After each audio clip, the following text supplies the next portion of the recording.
안녕하세요. 오늘은 인도의 교육에 대해서 이야기 나눠볼 건데요. 순다르 피차이, 사티아 나델라, 닐 모한. 이 사람들이 누구인지 아세요? 네, 그럼요. 바로 세계적인 CEO들이잖아요. 구글, 마이크로소프트, 유튜브 같은 기업들이요. 네, 맞습니다. 이들에게는 글로벌 기업의 CEO라는 것뿐 아니라 또 하나 공통점이 있는데요. 바로 인도인이라는 겁니다. 네. 인도 출신 CEO들이 전 세계에서 두각을 나타내고 있죠. 인도 하면 흔히 생각하는 겐지스강 화장터나 무질서하게 올라탄 기차 같은 인식과는 전혀 다른 면이에요. 그렇죠.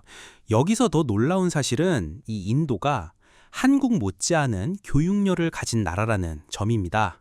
그리고 그 교육열의 결과는 한국과는 완전히 다른 방향에서 세계적인 성과로 이어지고 있습니다. 네. 그래서 오늘 글로벌 인사이트에서는 인도 교육의 치열한 현장과 그 성과를 만들어낸 세계적인 인재들에 대해서 전해드리겠습니다. 이를 통해 한국 교육이 어디를 향해야 할지에 대해서도 이야기 나눠보겠습니다. 먼저 인도의 교육열이 과연 어떤지 알아보면 좋겠어요. 네, 인도의 교육열. 혹시 그거 아세요?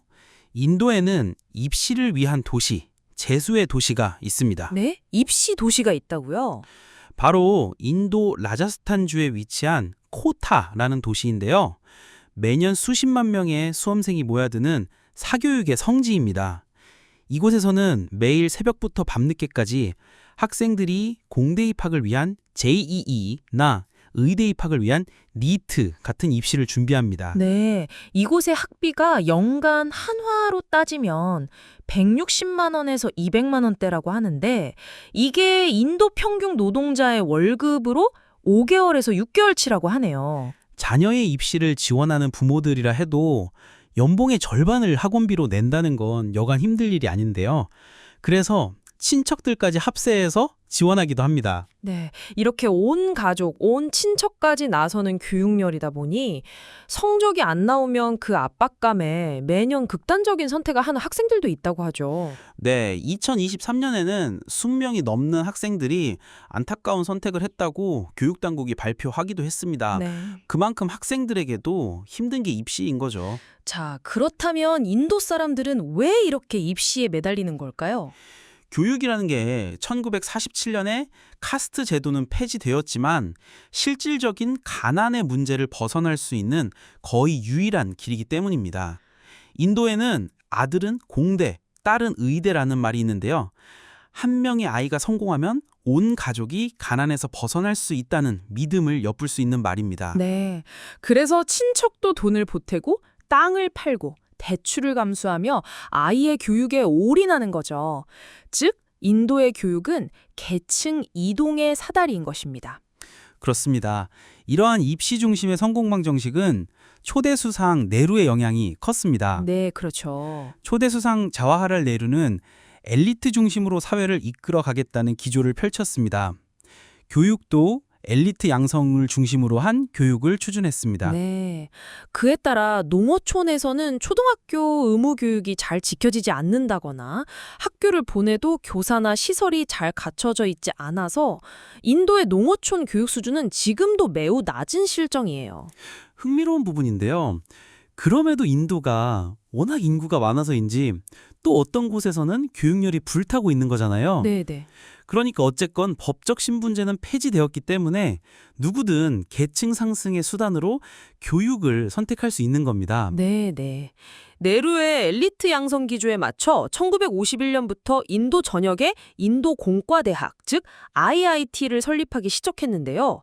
현재는 23개 캠퍼스가 있고 IIT 입학을 위한 경쟁률은 110만 명 중 1만 6천 명, 즉 0.1%라고 해요. 엄청난 경쟁률이지만 자녀를 그 엘리트 교육에 입성시키는 순간 가족의 운명이 바뀐다는 기적을 포기할 순 없는 거죠. 네, 그렇죠. 자, 그렇다면 그 치열함의 결과는 어떤가요? 인도의 교육열은 단지 좋은 대학에 입학시키는 것에서 끝나지 않습니다. 오히려 입학에서부터가 시작이거든요. 인도의 대학교에서는 교수들이 많이 가르쳐야 좋은 교수라는 철학을 가지고 있다 보니 대학교 수업은 매우 엄격하고 과제도 쉽지 않습니다. 인도의 대학 교육이 다소 주입식이라는 평가도 있더라고요. 하지만 졸업생들이 이미 전 세계에서 인정받고 있다는 점에서 인도 교육의 질을 무시할 수는 없는 것 같습니다. 네. 사실 인도 공과대학에 떨어지면 MIT에 간다라는 말이 있을 정도로 준비된 인재들이 모이는 곳이 인도의 대학이니까요. 네.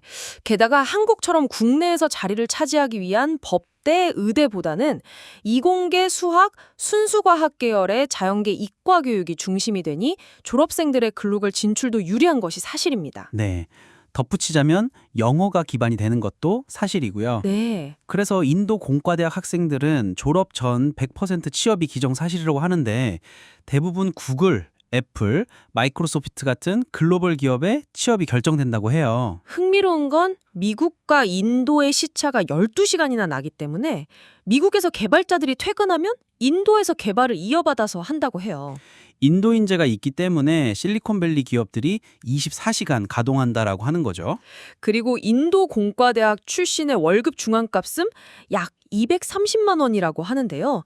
이는 인도 평균 소득의 5배 이상이라고 합니다. 네. 한편 많은 인도 인재들이 해외로 나가지만 인재 유출을 그리 걱정하지 않는다고 해요. 물론 인재 유출에 대해 말이 없는 건 아니지만 인도 사람들은 이들은 언젠가 인도를 도울 것이다 라고 믿는다고 합니다. 그도 그럴 것이 해외에서 인도인 네트워크가 매우 끈끈해서 서로 돕고 이끌어준다고 하죠. 그러니까 인재 유출이 아니라 순환과 확장이라고 보는 게 더 맞는 것 같습니다. 네.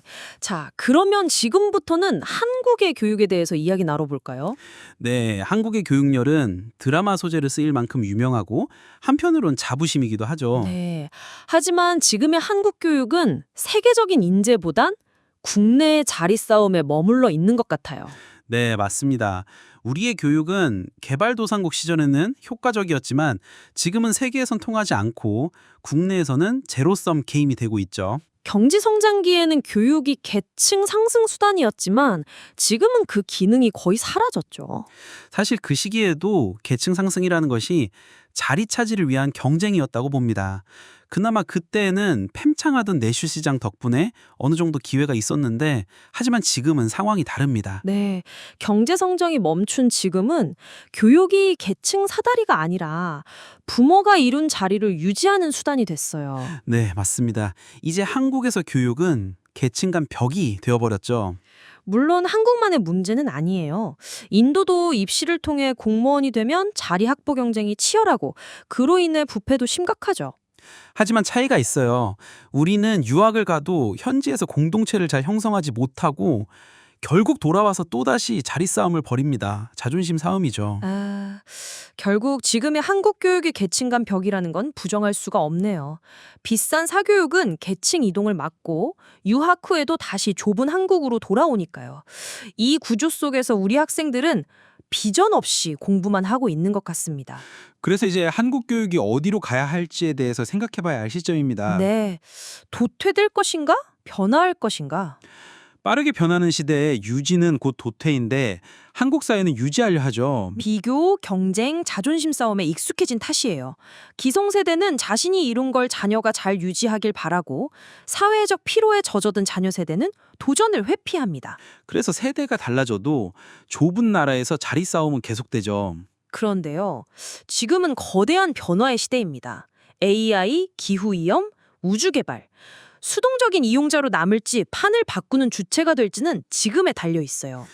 사람들은 정치인들에게 경제 부양을 바라보지만 정책만으로는 한계가 있습니다. 이대로라면 변화에서 뒤처질 뿐이죠. 물론 인도도 빈곤, 부패 등 문제가 있지만 그럼에도 세계적 리더를 배출하고 있는 점은 우리가 주목해야 한다고 생각해요. 네, 반면 한국은 더 질서 있고 성숙하지만 우리는 비교, 두려움, 자존심에 갇혀 있습니다. 분명 평균 교육 수준이 높을수록 그 사회의 품격이 높고 수준이 높은 건 맞는데 중간 계층은 언제나 본인이 가진 걸 지키려 한다는 점에서 사회 발전을 저해하죠. 내 품격, 내 자산을 잃을까 두려워해서 변화를 거부하니까요. 그렇지만 이제 우리는 세계로 나가야 합니다. 내 옆에 친구가 잘 되면 위협이 아니라 자극이어야 합니다. 넓은 바다를 향한 여정은 처음엔 불안하지만 결국 더 큰 세상을 만나게 됩니다. 2025년 우리는 그 첫걸음을 떼야 할 때인 것 같습니다. 네, 맞습니다.